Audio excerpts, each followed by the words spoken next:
see white lies dancing between the lines. She's an atheist. Carousels in her mind, spinning all in her eyes. She's an atheist.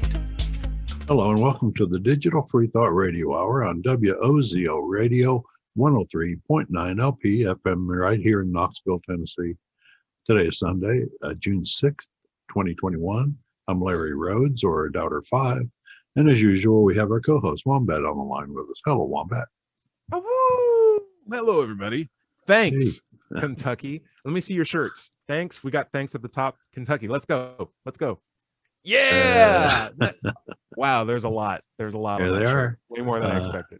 For our audio audience, we had some T-shirts showing Thanks, Kentucky.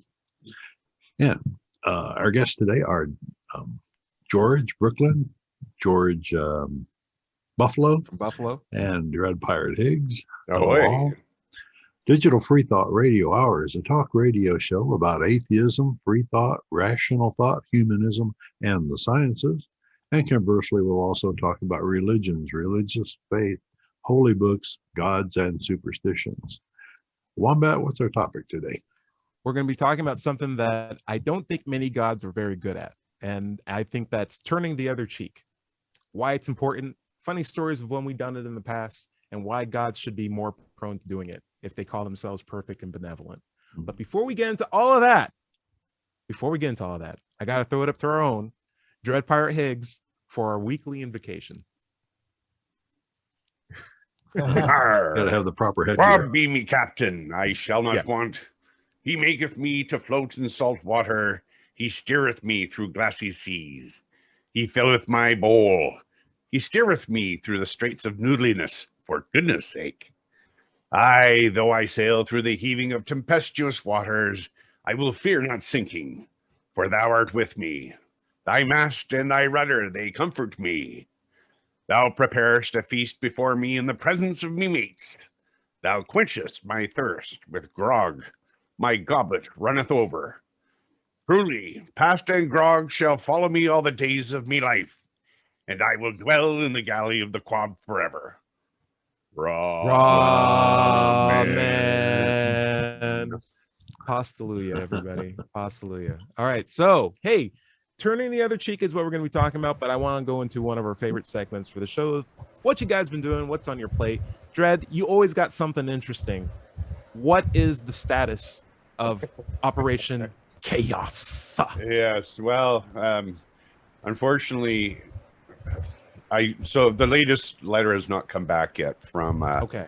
ICBC with respect to, because I argued, of course, that the letter I received from them suggested that the last time I was at ICBC, I was trying to get accommodation for my religious practice, when in fact the band was just a hair accessory, which happened to have the symbol.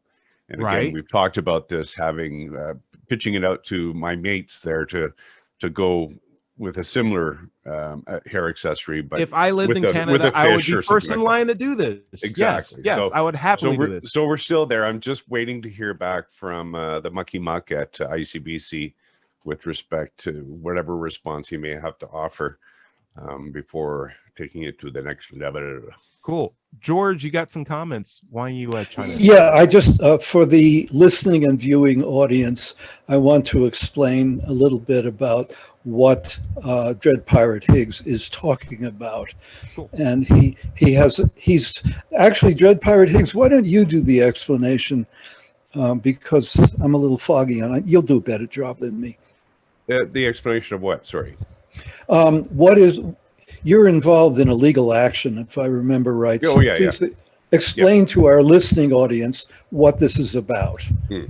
Well, so really it's about what we perceive as institutionalized religious privilege. Discrimination. And that is, and it's discrimination, of course. Yep. So I've gone into ICBC wearing my tricorn and asked for accommodation based on my religious beliefs, in a similar way that Muslims wearing kufis or Sikhs wearing turbans are allowed to and are given accommodation for their religious beliefs. And of course, they exclude us, they discriminate us against us, and for the most part, without a really good reason. Right. They've said that, well, we're making this accommodation for religions that prohibit you from removing your headgear. And I've demonstrated time and again that there is no religion that prohibits you from removing your headgear. All religion is a choice. And if we started accommodating people based on prohibitions in their religions, well, we wouldn't suffer witches to live either, right? Right.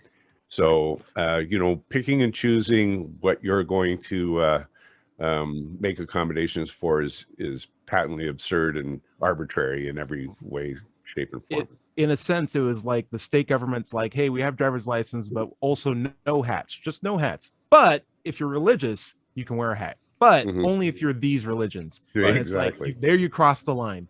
Because now are you deciding which religions can and which can't, and you're not in a position to be able to do that. Larry? And governments shouldn't be in the position of doing that. Although there are governments all over the world that have state religions and authorize this one and not authorize that one.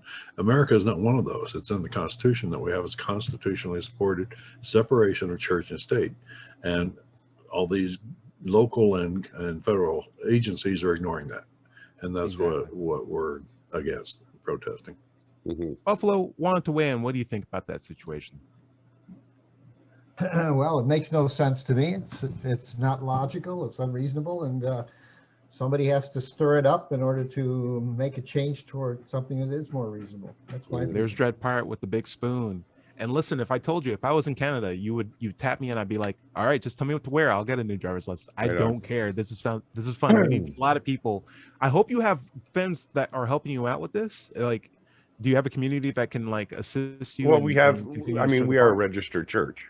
Or we're a registered society here, the Church of the Flying Spaghetti Monster. So there are warm bodies you can tap to be like, warm bodies to tap. Yeah. Sometimes it's, it's like herding cats, right?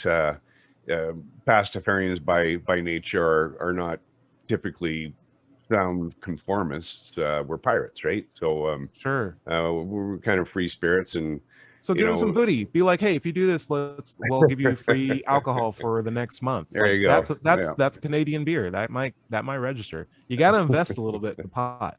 Anyway, this is true. Just letting this in. George, I want to hear from you. How you been since last week, my friend? Go ahead and pick yourself off mute. George Buffalo or George Brown? George Brown. My bad. Brooklyn, George, you're raising your hand and you're on mute. What's up? George Brown, the 2.5 is me. And I just wanted to mention, if it wasn't obvious to our listeners, that although most of us are in the United States, Dread Pirate Higgs is actually in British Columbia. And so he's subject to I will say, a different tyranny than we are here in the United States. He suffers the Queen's tyranny. Isn't that right. true? Yeah. State religion, Church of England. Independence. Right. I was going to say, Canada has a state religion. Yep. Yeah, they do. So you asked me.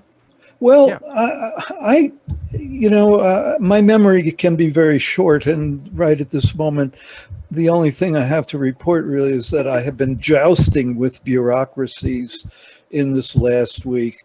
Oh man! And that I don't appreciate customer service that is based in the Philippines. Oh, geez, shots. Okay. Yeah, I mean the people are perfectly fine. I've got nothing against the good people. Customer service is hard to find. It is, but I tend to find that the ones that have the best customer service also have the worst business operating practices. So like Chick-fil-A, amazing customer service, everybody's happy, but then Chick-fil-A is like very, very extremely religious.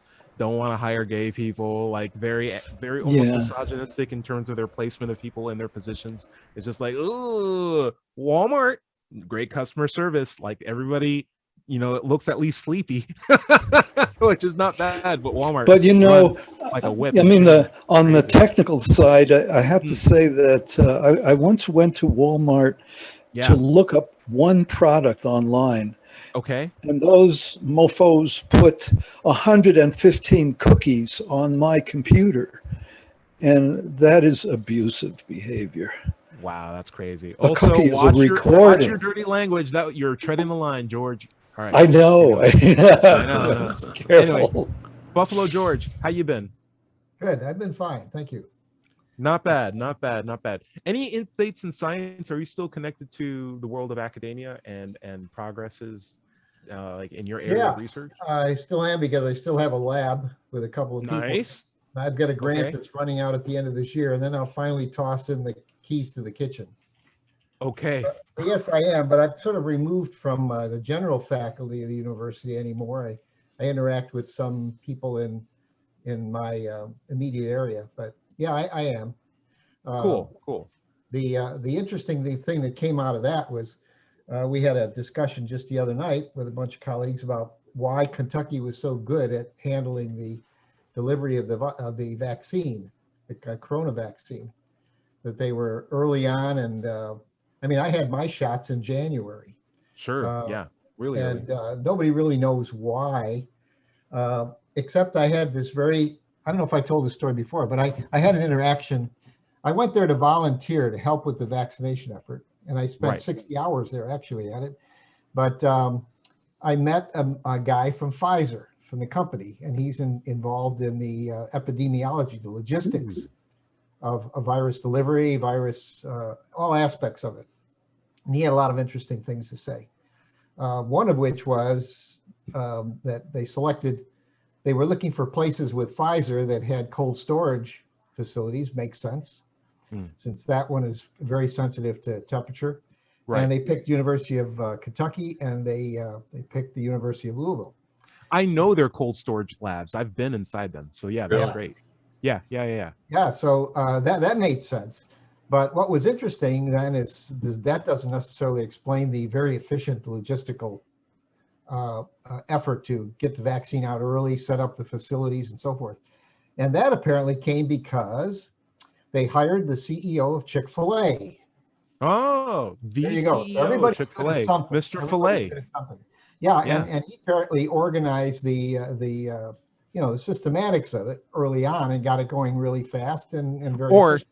let's be clear, he got his staff, who are unnamed, to do the work, and he took the credit. That's how a CEO does it. Sure, but but why that CEO? I'm not sure. To do with this, but I thought that was a very interesting. Yeah, fact. That's great. Great. Good job for everybody. Good job for everybody. Everyone I'll stop the story at that point. This guy said a lot of other interesting things, but nice. Yeah. Typically goes like, CEO, how do you turn a wrench? I don't know. I pay somebody to do that. That's how CEO operate. Larry, love to know how you've been. Oh, I've been fine. Dude. Staying home, staying in. Actually, I've been going out and eating a lot more than we used to for the last year. Same here. Yeah, and that's been great. It's nice to kind of be able to ignore those people that don't wear their mask, because they may be vaccinated, they may not be, but you are. That's the important thing, because as long as you're vaccinated, you're protected against COVID. And I hate to think that half the people walking around out there aren't vaccinated, but they're not a threat to me. They're a threat to each other, which is a problem. Yeah. But no, I've just been staying busy online, editing video and audio and talking a lot on Facebook. Larry, I got a hot take about vaccinations, and then we'll get into your trolling recently. But My what? The idea is, at a certain point, when vaccinations are available and uniquely very available in the United States of America, you're going to reach a point where the people who want to get vaccinated are vaccinated, and the people who don't want to get vaccinated and have been exposed to the education to why they need to be vaccinated still will not get vaccinated. Right. Mm-hmm. And at that point, it's like, are we going to hold back society for these people? Right. Or are we just going to continue to move on and let the consequences fall wherever they need to be? Right. Because at a certain point, it's like, we need to continue to be. Yeah. Well, we do what we can as far as spreading the word, but ultimately the responsibility is theirs, and we need to move on. It's a personal choice. Right. And that choice comes with risk, like all other choices. Even vaccinating had like a marginal risk, and we decided it was nominal, and we decided to take it anyway. People who decided not to get vaccinated are like, I'll take my chances. Like, great. I'm not going to hold back an entire economy because, Okay, well, you know, I have one thing to ask about that. What do you think Japan should do about the Olympics? Olympics? Yeah. For the Olympics? They've got 2%. They're still hosting the Olympics. They have a less than 2% inoculation rate in their own country. Wow. Really, right and now? They're about to invite 150 something other countries there. So here's my worse opinion. yet, they're not going to require the athletes to all be vaccinated. Right. That doesn't make any sense. No, whatsoever. it doesn't. That's nuts. Extremely irresponsible at the minimum. That's nutty. That's so nutty. Okay, I didn't know that. You guys are blowing my mind right now. Anyway, so I'm thinking my other issue with the Olympics is that we should, I know this sounds bad, but we should just have them in like one of 3 cities for the rest of our lives or rest of the Olympics. LA, and then like 2 other cities from around the world, because Vancouver. That's where the broadcast is coming out. That's where you can have an Olympics and not worry about a town falling bankrupt immediately afterwards. Just like pick the spots where the cameras already are. They already have the airport there. They already have the infrastructure, and just fly them out there and do the thing, and then they can fly back home. That's all you need. So trolling, Larry, you're a notorious troll. You love starting arguments. No, I respond. You love spreading the fire. You know, when somebody says something that you don't like, you're like, well, let me make that's not trolling. Trolling is throwing something out there, and that's not true or just inflammatory, and then sitting back and letting people tear themselves up. I don't do that. I respond to other trolls. It's not trolling. It's responding. And I try to identify true trolls, actual trolls. If they're actual trolls, I don't bother with them. So that's the thing I want to talk about. I want to talk about turning the other cheek. Sometimes in life, a message doesn't deserve a reply. And I have enough of a YouTube channel with an audience where every day I wake up with at least 5 or 10 comments that are like, yeah, I don't want to respond to these. Well, yeah, there are several things that I won't respond to, and one of them is insults. If somebody is, if I'm talking to somebody and they insult me or use a snide backhanded remark, that's the end of the conversation. They're obviously not interested in learning anything. They just want to protect their religion and smack people around. So forget that. I'll move on. Right.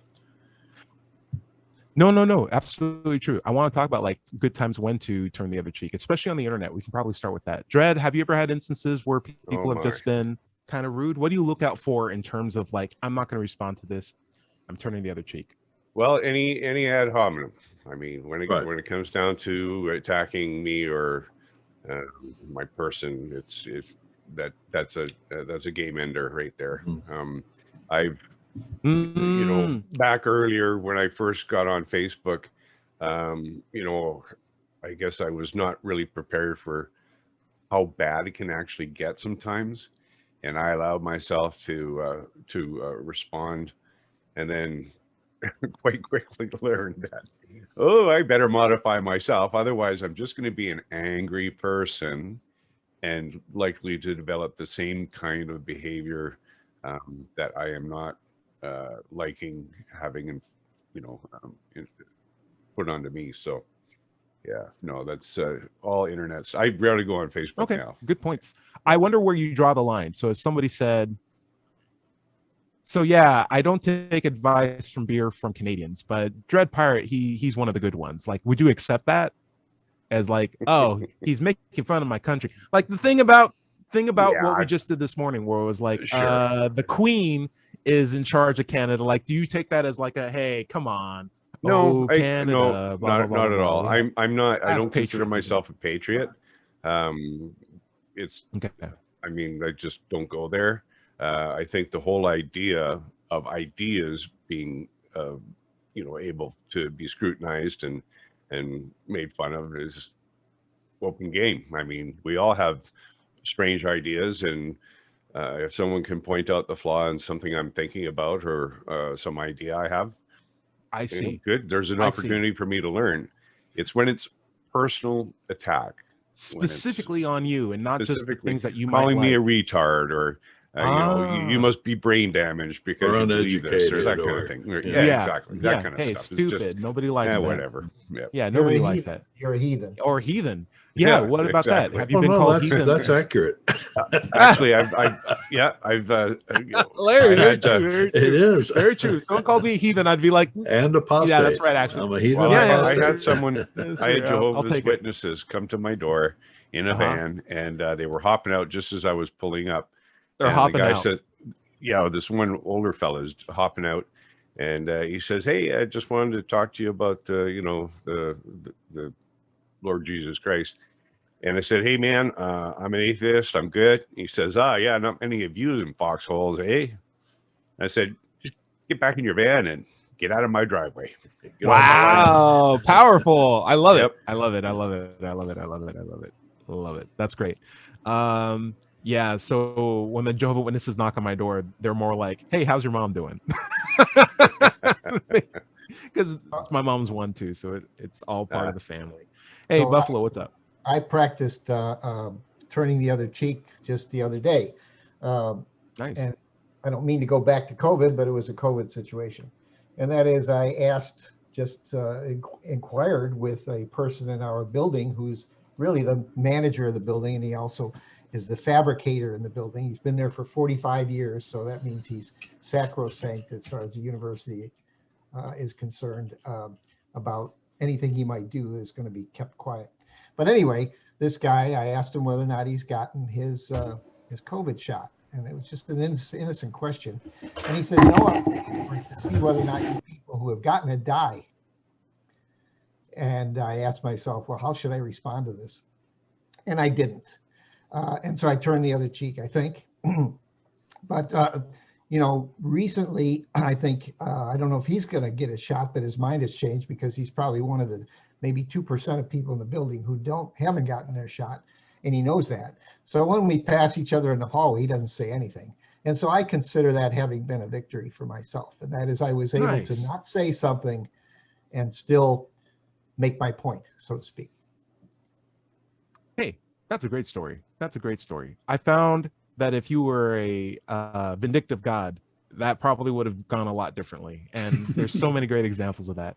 George Brown from Brooklyn, do you have a story of turning the other cheek that you can share with us? Well, I don't really.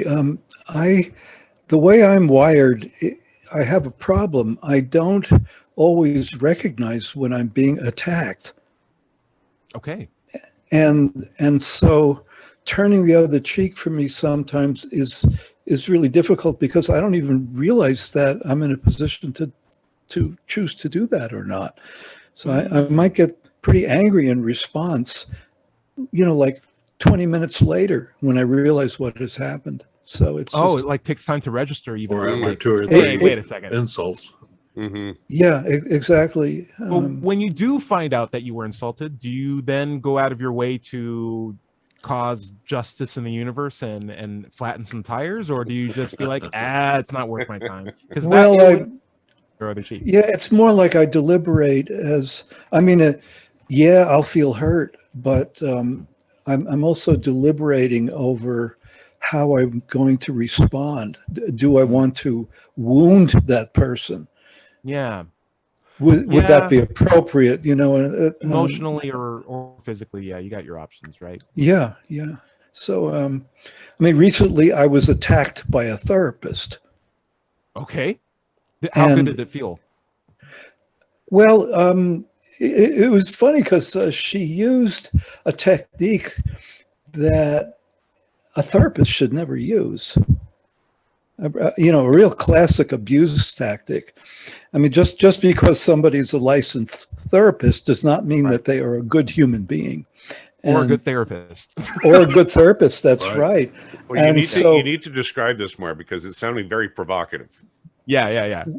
Well, unfortunately, I don't want to right now, so please bear with me. But the thing that I want to do is to come back at this woman and say, you are a disgrace to your profession. What? And you could just leave a bad Yelp review. Like Yelp tends to be the passive aggressive way for people. Remember, to, it's not slander if it's true. It's true. And you can defend it. Right. Well, I'm here in the boondocks of, wild Tennessee, and I don't understand my surroundings that well. I keep on learning, despite the fact that I've been here 5 years, is that there's a lot about the South that I just don't understand. There's a lot for me personally, George. There was a lot about the South where I had to learn how to turn the other cheek on a lot of things, especially coming from California. And it was in terms of like just weird comments I would get from people. And in some cases, I'd have to go out of my way to correct it. Like I would have people be like, "Hey, you sound white." And I'm like, "Ooh, you sound like someone who has not gone outside enough and spoken to enough Black people to know that there's a whole spectrum of different people who have, communication skills, and the ones that maybe you don't know don't reflect everybody, but that's not their problem. That's your problem to be able to go outside and meet more people. So it's not that I sound white. I sound like me, and I'm a happy, proud Black guy. And so like you should go out and just talk to more happy, proud Black guys. That's more reflection on you. Like I would go out of my way to explain all of that to somebody because I find that very irritable as a comment. But I've also gotten comments of like, "Hey, you look like you can play basketball." Oh my gosh, I hear that so many times. And then eventually it changes from basketball to football, which is more of a question of my body dynamic. Is like, okay, I'll take it. I'm not going to go out of my way to correct them. Like, sure, there's a lot of Black football players and a lot of Black basketball players, but just because you're tall doesn't mean you play sports. Just because you're tall and Black doesn't mean you play a sport on TV or something like that. I'm actually a scientist. It's like I have to ask myself, do I really understand where this person is coming from, who I'm talking with? Because what I'm finding, I grew up in New York City and I lived in the San Francisco Bay Area for 40 years. I'm used to an urban context and one that's very diverse. Yes. In terms of people, and I enjoy that, and I enjoy the diversity, and so you're touching on a really good point. You're touching on a good point, George, because you have to read the intentions of the people who are offending you, right, and determine if whether or not, based on their level of intent, is it worth turning the other cheek, or is the ignorance that they're coming from so potentially dangerous or critical that you have to go out of your way to correct them, whether kindly or in an aggressive manner, and be like, "Hey, not today." Well, there's a little more. There's a little more to it. Because I feel that maybe I am in an environment which has an us versus them view of the world. Sure.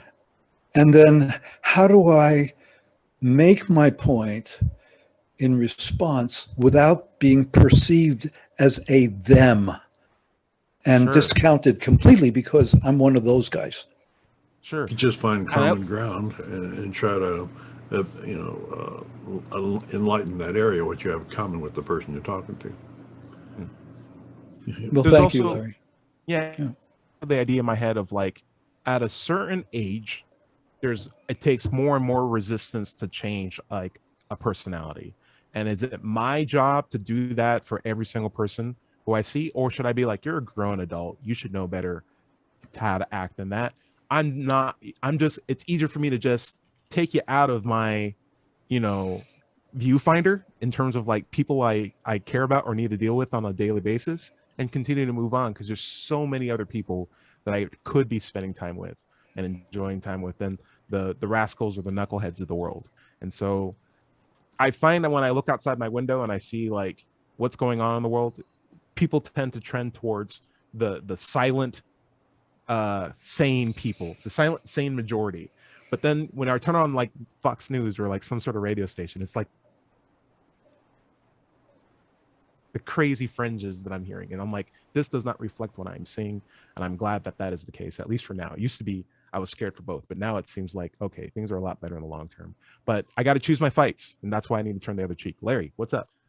It's about time for the break. We're halfway through the show, and we probably need to take that now.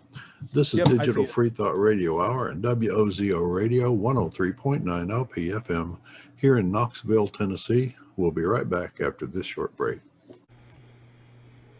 To the curious, the inquisitive, the seekers of knowledge, to the ones who just want to know about life, about the universe, about yourself. Not cute questions, big questions, ones that matter. To the rebels, the artists, the free thinkers, and the innovators who care less about labels and more about truth, who believe nonconformity is more than a bumper sticker, that knowledge is more than words on a page. You're young, you're old, you're powerful beyond measure, and the fuel of that power is not magic or mysticism, but knowledge. The things you see, the things you feel, the things you know to be true. Sure, some will doubt you. Let them. Dare to think for yourself, to look for yourself, to make up your own mind. Because in the eternal debate for answers, the one thing that's true is the power of logic.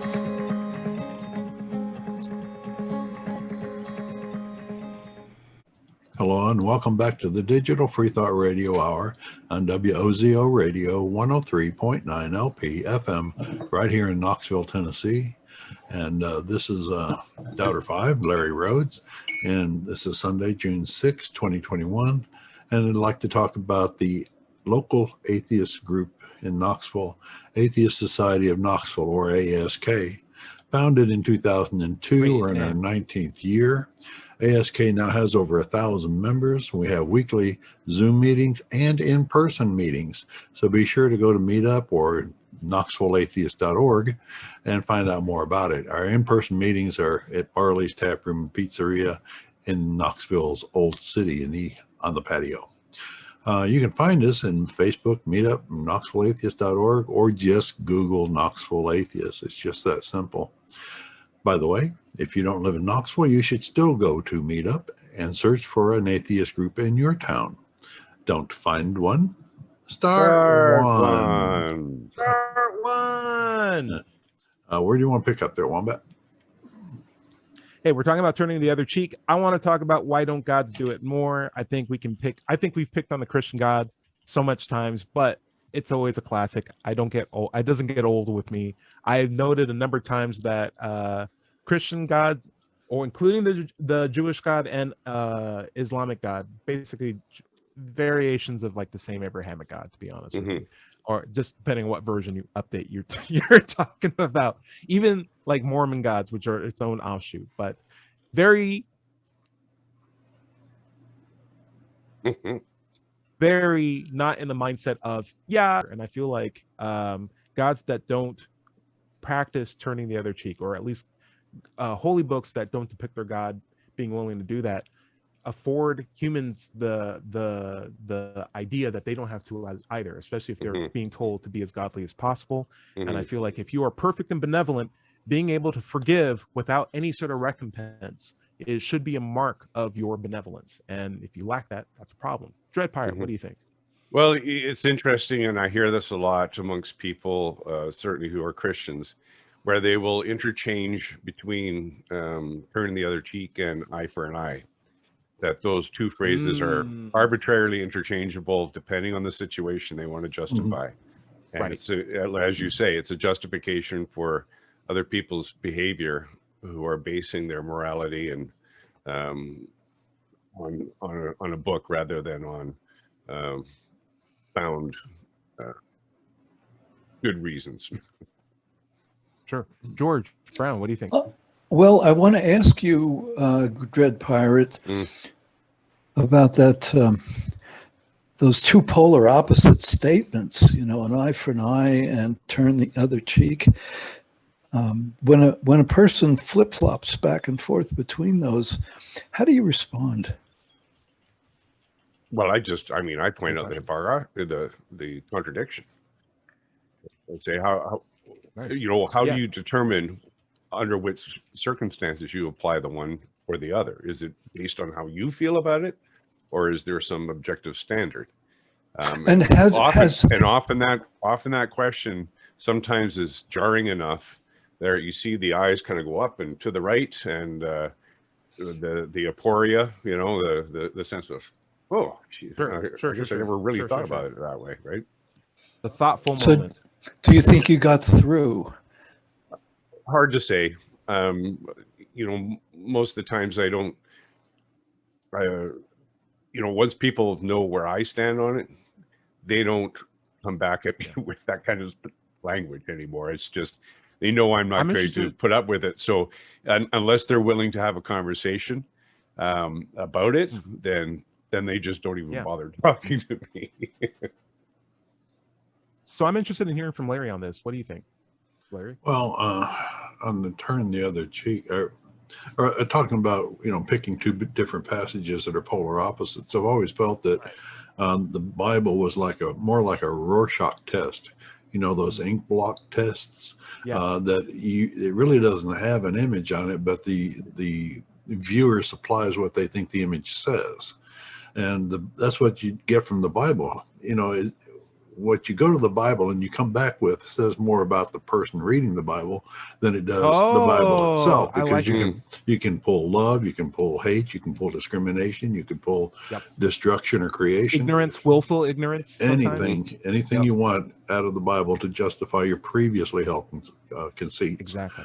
The other thing was that I've got a cartoon that I like to post. It's a little kid in Sunday school and raised his hands. You know, it says, if God tells us to forgive and turn the other cheek, but then he turns around and roasts his enemies forever. You know, he punishes them. He doesn't forgive or forget. You know, if you don't believe in him or you do wrong or break a commandment, you know, he puts you in hell and tortures you. And it's not a remedial I mean, the kid doesn't say this. I'm taking off on it. Hell is not a remedial punishment like the Department of Corrections. You know, it's not supposed to correct your behavior. It's pain for the terminal point, for the eternal punishment for finite crimes. And it's just pain for pain's sake. You know, it's just torture. Period. Now, no Larry, I'm glad you brought this up. I do have some opinions on hell, because if you were to tell me that there was a whole, all of human history's grammar Nazis are probably so annoying that they'll probably go to heaven, and I don't want to go to heaven with them, right? If heaven exists. And so if you're going to ask me, like, who's in heaven? Well, it's probably Republicans. It's probably West Baptist Church protesters. It's probably grammar Nazis and people who use coupons at grocery stores. Why you take up all my time? What's going on here? Whereas hell, who's in hell? It's like you got the rock stars, you got the esports players, you got, you know, ping pong guys. You got the cool people there. I'm like, okay, between these groups, and I have to spend an eternity there. Yeah, I'll get used to the flame. It won't burn after a certain point. It won't bother me. And if it does bother me, then I'll be like, at least I'm not around a bunch of grammar Nazis.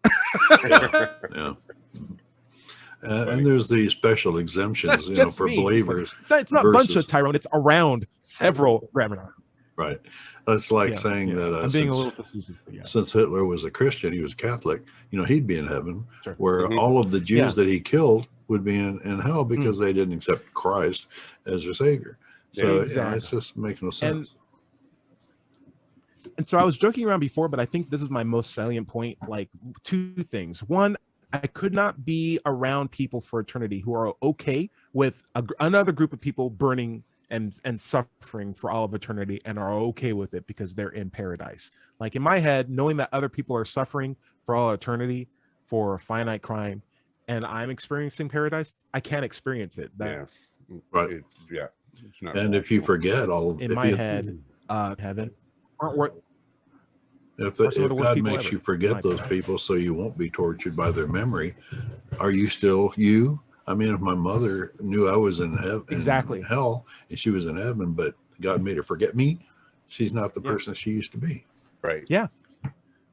Yeah. You're just tinkering around on a brain, and now that's not even the person anymore. And that's what I'm saying. I'm impressed. Buffalo George, I would love to hear from you. I haven't heard from you a while. What's up? I've often wondered that maybe the Christians believe that heaven is the other cheek, and it's always there. But of course, you have to believe to get in there. But the thing that's a question that's always been of interest to me is, how do the Jewish people handle this? Because they don't really believe in heaven. No, they got Sheol, and some other thing going on there, right? What does that mean? I don't know. Well, they love making up words. So chutzpah. What's the counterpart of heaven in the Jewish faith? Well, I don't know. I'm not talking about secular Jews. I'm talking about, for example, the very strict Jewish people. What's the counterpart? Well, we have a Jew. Well, we have a person who was raised Jewish here, sort of. George Brown, what do you think? Well, that's why I raised my electronic hand just now. I really don't know, but my son, who's checked into this more than I have, tells me that there is a sort of a Jewish heaven and a vague concept of a hell. That's what my son says. I couldn't care less myself. I think the idea of both is just totally absurd. And to me, if there is such a thing as a God, the God would not allow a hell to exist. So the whole damn thing is so contradictory that it... Especially a loving God. Yeah. I would also say this too. The things that make God upset are rules that he himself made up. It's sin in the sense. And like, if you write the book on what is a sin and what isn't a sin, you have control of what is essentially making you upset or what you're choosing not to do. Yet you make beings that are capable of doing the sin. So like, if flying 30 feet in the air was a sin, don't give animals wings. But if, I don't know, flipping the bird is a sin, don't give us middle fingers. Cars that double park. Stuff like or that. Or making homosexuality gay. I mean, a sin. Yeah, stop making gay having people born like into homosexuality. Yeah. Stop making gay people if you don't like gay people. Right. Like, there's a way to manufacture that through nature rather than making it the thing and then saying there's something wrong with you your entire life. Yeah. I think it's because Christianity is stuck in a long history. That is, you got to maintain the history or you lose the whole concept, and the pews won't be as full. Sure, you got to keep those pews full. But I also feel like the idea of turning the other cheek is not a particularly attractive idea for a very powerful being that you should have a lot of authority for, right? Like, from our big ambiguous authority figures, we like to have decisive actions, clear consequences, even if they're harsh. And you can use that if you're on the lower end of the totem pole to say, well, don't do the thing I don't like you to do because God doesn't like you to do that thing. And that's very, very powerful. Like a truly benevolent God that is, willing to forgive without, sacrificing their own son bloodily on a human sacrifice cross. It's just like, no, you don't even need to pray for that. Like, that's not even a big deal. That's a very hard God to convince people to join the military for, or to persuade people to buy certain kind of food, or strip the economy in a certain way, or keep mega churches funded. That's a hard God to sell, and I think that goes a long way with it. Yeah, I wish we go for it, George. I was going to say, I don't think that Christianity can ever accept evolution because it's turning a lot of this over to nature. And that's a problem, of course, because of the long history that the Christian religion has to maintain in order to keep the pews full. Sure, yeah. I also feel like it affects parenting as well, and I don't have children. Parenting.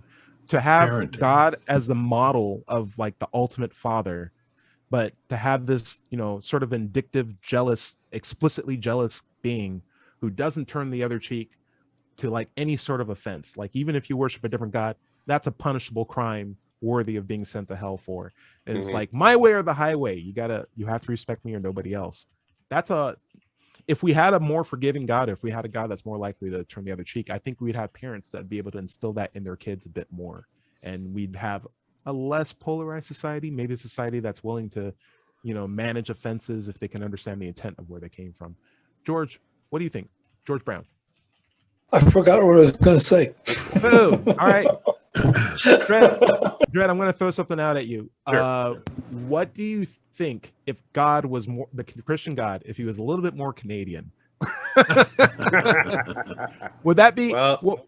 Yeah, what would that look like, and how would that be better? Well, he'd be apologizing a lot more for the bad stuff he did, and A God that apologizes is a huge step. That's incredible. That blew my mind. It's like, oh, geez, I made all these gay people, but okay, well, I'm sorry about that, guys. Okay, gay people. I'm sorry I didn't do a good enough job on you guys. Like, how can I make it up to you? Yeah. It's like, that's the God I want. Hey, yeah. Then have nature be your God. There you go. Exactly. And have nature be your God. Yeah. That's the essence of it, right? Yeah, it is. Because we change over time, so Right. not that we're necessarily getting better or that we're on some rung of a ladder, Right. But and I'm actually reading I think I mentioned the book I'm reading, how the mind works by Steven Pinker. Yeah. And right now he's talking about life as a bush rather than a ladder, and it's really, really fascinating reading. I found that there's no facts always beat fiction. It's just a question of you have to learn the fact. And so, like, when you look at God as like this fictional character in many holy books, it's like, yeah, it's very cruel, very powerful. But if you look at nature, whoa, like some of the most, not necessarily cruel, but like the most uncaring destruction of complete series of animals every day. Is like, oh, you made yourself a little bit too brown. And whole generation is dead. extinctions, like huge biospheres, several extinction events that have taken more than 90% of the entire life on Earth. Ice ages, comet it's totally uncaring. It has no direction and no conscious, no entity, no agency. A fun game, maybe, though. Maybe a fun game. A fun game. Wow. What was it? What would be a fun game? I said maybe that's a fun game for nature if it was an anthropomorphic thing, but like it's survival is the game we're playing right now. And we can get so used to surviving with comfy chairs and air conditioning that we forget that we're doing it right now. But that is what's going on outside every day. Hey, what's up, Larry? Oh, we were talking about evolution, and it's a bush, not a ladder. One of the things that kind of get to me when I'm online is that so many people think that evolution has ended with us. We are. Right. You know, we're the best. Right. Because everything else was earlier and older and not as good as us. The dinosaurs were around for 150 million years. We've been around for less than a quarter. That's what you were Googling. I wanted to know what you were Googling. No, I didn't need to Google that. But think about the lowly cockroach. It's been around. The termites, they're a heck of a lot more prolific than we are. There are a lot of successful evolutionary ends, if you call it end, because it's now. But evolution is continuing even for us. We don't know what the next humans are going to look like. They'll probably be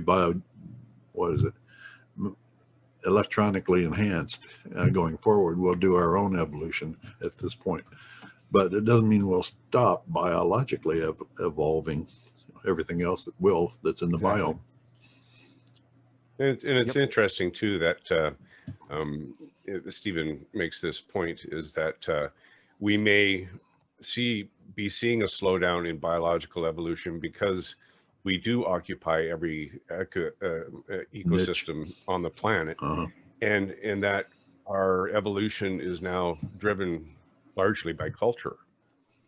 And by evolution is taking place right before us, and it's a Darwinian evolution. It's just not in our genes anymore. It's in our memes, right? Absolutely. Yeah. And I absolutely believe that human beings have a proclivity to be when we look at history. And so we think history began when humans started.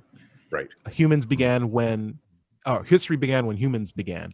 We can even see that at microcosm. I've seen world history textbooks that have started at 1942 because they're taught in American schools. So 1942. Yeah, it's just like Columbus sails the ocean. At least 200,000. Yeah, but carbon dating take us a lot further back than that. So the information about humans and and everything goes way back because we now know how to interpret it. And there were, at one time on Earth's history, there were at least 5 humanoid species.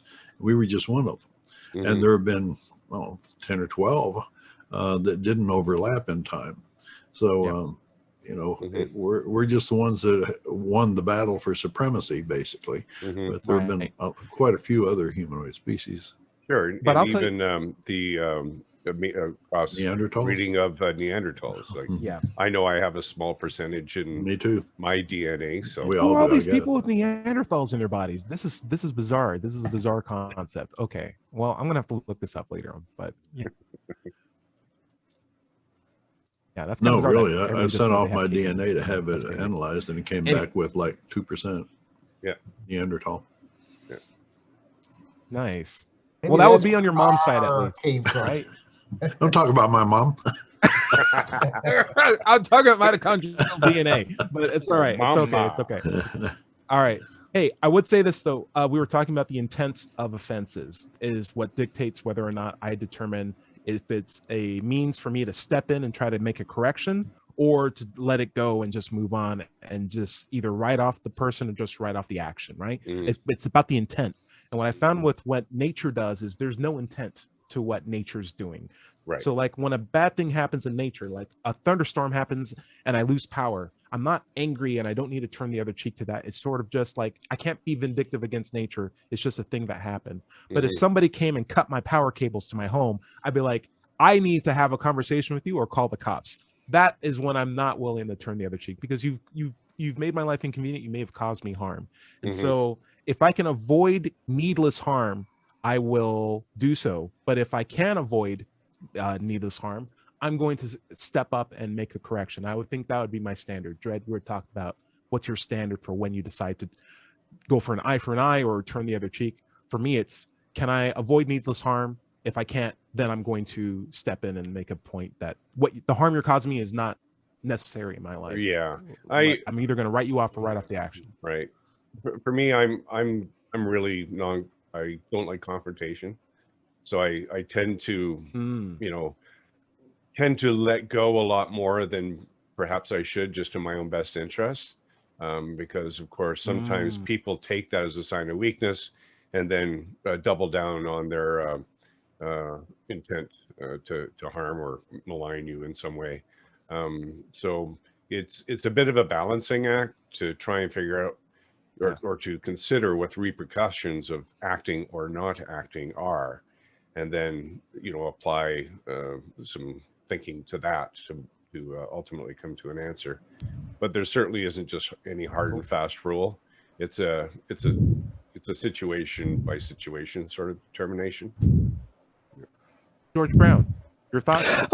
I'm going to throw out a little mini topic here. I think the word troll came up earlier. I used to be involved in a free software group on Usenet, very lively discussion, and we were invaded by a couple of trolls, and these people were extremely disruptive. They attacked people, and what happened with me was that one of the trolls adopted my persona, and in my persona attacked other people. Wow. Oh, that is rough. And now, what would you guys do if that were you? Would you turn the other cheek? I mean, it's like exploding in my head. So, like, in my opinion, words can cause harm, and if someone's using my personality or information to represent me in a consent to, that's harm. And I'm going to go out of my way to figure out a way to fix that, but also apply protection so it doesn't happen again in the future. But that's something I would not turn another cheek to. Dredd? Yeah, absolutely. And I mean, I've certainly had that happen, and somebody taking over my messenger and chatting with my friends, pretending to be me. And bizarre. And saying, well, I just won $175,000. You just got to send me a check for $400 and I'll cut you in on it, or like just that kind of crazy stuff. Some weird scheme. Typically, it's the consistency of a person's behavior that I note. And when you see something in a messenger, if you know the person well enough, you figure out, this is sounding off. This isn't Ty. Ty wouldn't speak to me this way. Or Ty's grammar, for instance, might be you know, I know that you have good grammar and your spelling is good, and so if I see words that are jumbled or syntax that isn't correct, that's always a good Giveaway. key for it's You a look at the giveaway, world right? skeptically, even from your friends, even text messages from your friends. You apply Absolutely. a healthy amount of skepticism to, and I think that's absolutely more of a demonstration of why skepticism is very important. So that's great points, Dred. Yeah. That's not how you solve the problem once you've gotten that label. Yeah, you got to put protections on after the fact too. Yeah, of course. Change your passwords. And I would say this: I like the idea of consistency because I have friends that do not raise my blood pressure. I have friends that do, right? And whenever I have an engagement with a friend that does raise my blood pressure, I'm always like, why am I friends with this person? Right. Yeah. Not only do they have to earn your friendship, they have to earn the right to keep it. Yes. Right. And then and for a while, until even like graduate school, I realized my friendship has value and I can make friends with anybody. Sure. So why am I making friends with people who are deliberately causing me harm, health-wise, mentally wise? That's not good for me. Right. It's easy enough for me to preen the number of friends that I have so that I just have the core that I do trust and care Or about. family, for that matter. Yep. And family exactly. too. If they're Do that with destructive family, or acidic toward you. Yeah. Yeah. I'll tell you this: family isn't just blood. You know, Right. family is people that you choose to be with and have deeper relationships. Right. Yeah, absolutely. George Brown, what do you got? I just wanted to say that at my advanced age, I've learned that I simply need to eliminate toxic people from my life. Nice. I can't afford to have friends like this, even if they're very interesting to me. They're still toxic. Yeah. That's actually why I left the band I was in. I sing the blues, and we've been playing together for a couple of years. And I was finding that every practice, we practice for 2 hours, but the first half hour would be taken up in, kind of calling down groups of people, and it got worse and worse, to the point it was just like it was outright discrimination and bigotry. And then there was a whole angle of pseudoscience, homeopathy, and all these crazy things that I would spend then, the first half hour of a practice, either saying something, and I was the only one in the band that, came at it from a skeptical point of view. So I would be, trying to have them like epistemology, doing street epistemology. But then it got so tiresome that, absolutely. if I dread going to band practice. And so eventually the last day I said, okay, what do you so-and-sos want to play? Or shall we start playing? Because I've had enough of this conversation. And so, of course, as the singer, I was picking the song. So I put, so we did Stuck in the Middle with You. And that was my last practice. Yeah. Sometimes cultures evolve. Like we've talked about that before in the show. And if they become toxic, it's good to remove yourself from them because there's so many other cultures and you can make your own culture too. And I think that's a really important point. And that's a good way to show that you turn the other cheek because you didn't go in there with, haha, this is my last practice and I'm pumping in gas that's toxic into this room. We're all going down with me. It's like, no, you're just like, I'm removing myself from this situation. Yeah, exactly. You guys be you, right? I like that. And there's good examples of that. God from that. Okay. Whichever God heard me. Larry, would you mind getting ready to take us out? You can play the ending music and start the lights. Dred, where can we with that? So you can find me on my YouTube channel at Mind Pirate, Pyrate. And I live stream this show on Sunday mornings at 8 a.m. Pacific Standard Time or Pacific Daylight Time, depending on what it is. Nice. And please sign up. And I need 10 more subscribers, and I can do some, do some modifying of my channel and whatnot. So if you like it, sign up, and I'll be here every Sunday as long as we're doing the show. Cool. Absolutely. Yeah, I love doing the show. Buffalo, what's you said you had a lab. Is there a good science thing we should check up on before next week? Is there anything that you would recommend? Like, hey, here's something cool. Chick-fil-A guy, CEO, should we Google that? Like, what would you recommend that we look into before next week? How can we better ourselves through education? I don't know. I've been reading some stuff on how the DNA of a child can in fact be changed because of serious trauma. Whoa! And that speaks to the fact that that's a nature versus nurture thing. Yeah, that's a Lamarckian thing. It gets to the methylation thing, the post-translational, where once the DNA makes the protein, or just in between those steps, there can be modifications, and they can be altered by extreme behaviors. Nice. That affects criminality, that affects a lot of things, but it's an up and coming area of science. Wow. To ask the question of how, our DNA is not fixed, and how can it be changed by nurture, by extreme nurture? And there is evidence for it now. That's pretty interesting. I dig it. I follow it. George Brown, I hear you breathing on the mic. I apologize, and I assure you I will try to use a directional microphone next time I come in. My friend. But anyway, following up on what George Buffalo just said is I have been looking into cluster B personality disorders. That's a psychological criteria. It's very interesting to me, and what I wanted to do was just recommend learning about people who have a very negative effect on the rest of us and coming to grips with that. Not bad. In terms of that, yeah. Larry, I think that's a great point. Larry, why don't you take us out? We got like 20 seconds. Where do we find your stuff? Okay. Don't worry about it. You're already on that channel. Larry, what do you got?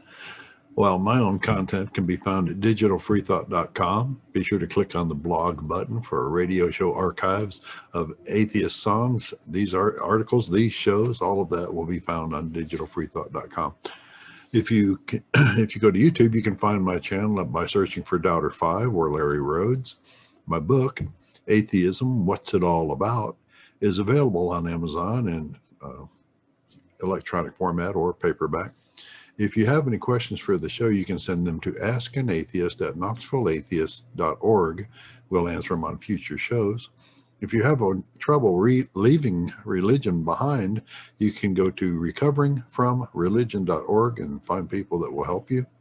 If you're watching this on YouTube, be sure to like and subscribe. This has been the Digital Freethought Radio Hour. Remember, everybody's going to somebody else's hell. The time to worry about it is when they prove that heavens and hells and souls are real. Until then, don't sweat it and enjoy your life. We'll see you next week. Say bye, everybody. Bye. Bye, Bye-bye. everybody.